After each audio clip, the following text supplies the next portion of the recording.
Yo, what's going on everybody? It's your boy Nico here, and in today's video I'm going to be showing you how to clean, lube, and adjust your chain on your Ninja 650, or really any bike of that matter. So buddy, if you're new to my channel, this is my 2025 Ninja 650 Kawasaki. Now I currently have about 2,200 and some change miles on this bike. I've already done the one adjustment pretty much almost within the first 500-600 miles that you get the bike. It's always going to have a lot of slack. Did that back in April, didn't film it, probably should have, but either way, as you can see, we got a decent chunk of slack there. It's also been a little bit since I've actually really like cleaned the chain. Of course I've lubed it, but really cleaned it, got in there, and it's rained a few times. I've got caught riding in the rain a few times, so it's also gonna be a cleaning video as well. It's supposed to be between like 0.8 and 1.2 inches slack. I think I'm probably at like 1.8 right now. I definitely need to adjust that, so we're gonna adjust that today. I choose to use the multiple products. I mean, you can use chain wax or lube, whatever you wanna use, or cleaner. But I just specifically use the multiple. I use a lot of their oils in my car, so figured it'd be good for the bike as well. I don't know what you guys can see on the camera, but I mean, we are crusty, very dirty wheel, everything. So what I like to do is I'm going to clean the chain, clean the sprocket, and I'm gonna hose it down, pretty much essentially clean the bike while I'm doing this. Re-lube it, or adjust it, then I'll re-lube it. Alright, so I bought this thing off TikTok. It's essentially we put the can in here, and there's a string that goes from the can into here to like spray and clean at the same time. I'm gonna be honest, it doesn't really work well, so I'm just gonna use this as my brush and I'll spray separately. I really don't know how good this angle is, y'all, but I'm gonna go ahead and do it anyway. I'm gonna take the brush here, at least on the chain part, go in there and just let it ring through the brushes. Now I'm gonna go ahead and hose it down a little bit. I don't actually have a pressure washer at the moment, but you can see how immediately a lot of that gunk just comes right off. And just go like that.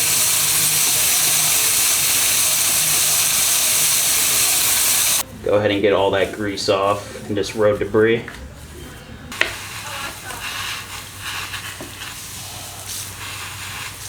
Everybody, we got that mostly cleaned off. Really the best I'm gonna be able to do right now at the moment.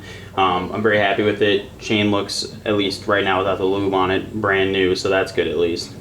One last thing you also wanna do is you wanna also get the inside of the chain as well. So when you use the brush, it basically gets, you know, outsides and the top. You also wanna get the inside part of the chain as well. So I'm gonna go ahead and use the same brush and just spin the wheel a little bit. Same idea, but just spin the wheel. And that will get the inside of the chain as well. Once you're done, just find yourself a rag that you kind of, it's just care less about, but you get what I'm saying.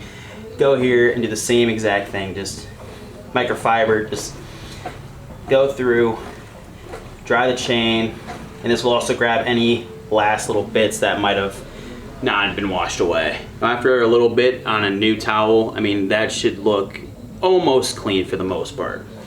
Now that at least the chain itself is dry, I'm actually just gonna go ahead and slap some lube on it. I just used the Road chain lube from Multiple. Now, what I like to do here, it's kind of tricky because you don't wanna also dirty your wheel at the same time. So what I'm gonna do, or recommend you to do, is take a piece of cardboard or something, stick it right here behind, between the wheel and the sprocket so you don't get anything on the wheel.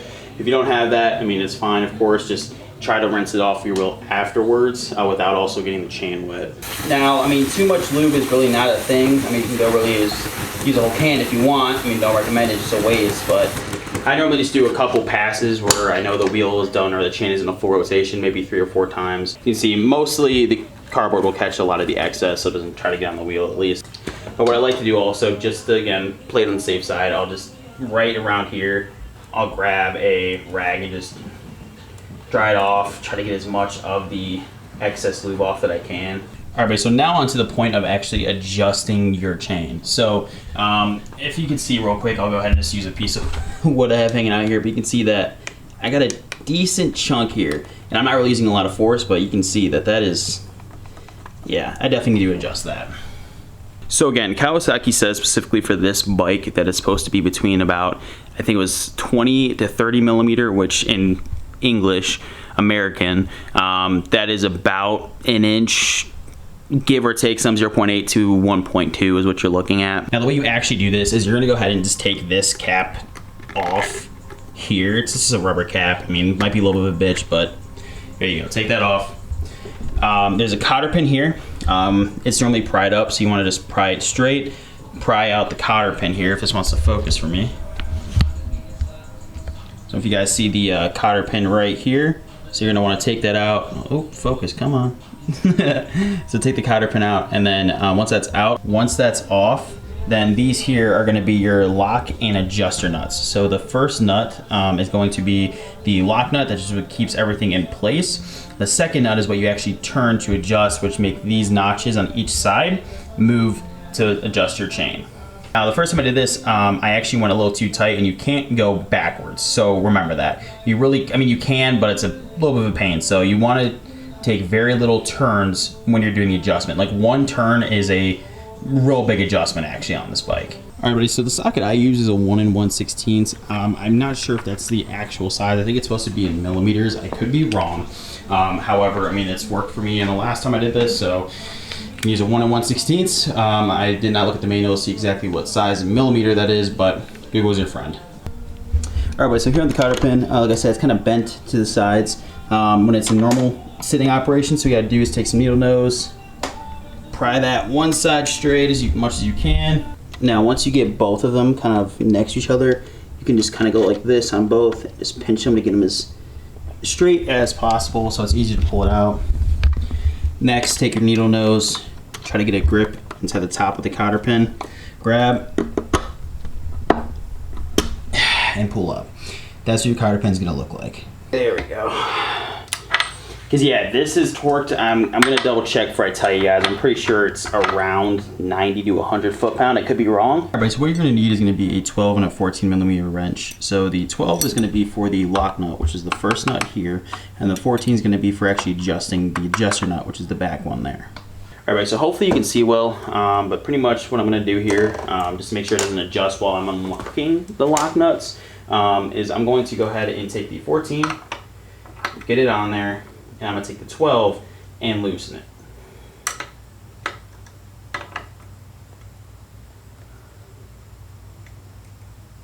You don't have to back this one all the way off. You could just get it to where it's right there, enough room to adjust it, and then you're gonna do the same thing on the other side. Now, luckily enough, I should be able to do this with one hand now, but essentially you're gonna take the 14 on the adjuster nut, and then you're gonna want to adjust each side evenly, of course. So what I'm gonna do is I'm gonna do maybe 1 or 2 turns on this side, 1 or 2 turns on that side, and then check my slack, see how it is, and go from there.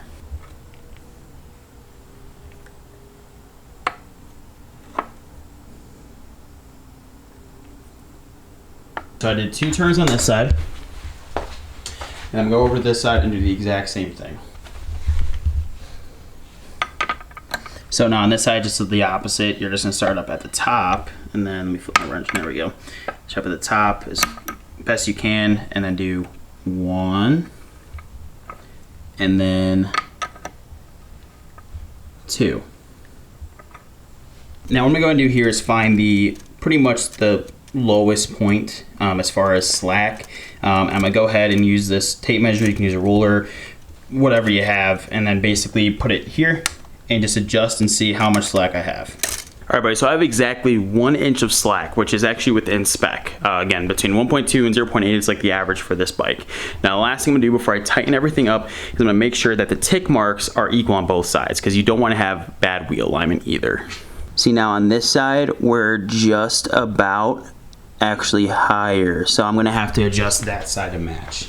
All right, so it took a little bit of going back and forth off camera, but I mean, because of course minor adjustments are big adjustments on this, like I said earlier. However, we are good. Both tick marks are in the exact same spot on both sides, and we are within 1 inch of spec. Not within 1 inch, but we are about 1 inch of slack is what I'm trying to say. Now you're gonna wanna tighten up both of the lock nuts, of course. Now what I recommend there is the same thing as you were doing before. Just use the 14 to hold the adjustment nut in place while you use the 12 to tighten the lock nut. Now with the lock nuts tightened on both sides, you're going to want to go ahead and tighten that axle nut, torque it down. What I've been able to get online with the Kawasaki manual online is at 79.7, so basically I'm just going to do 80 foot-pounds.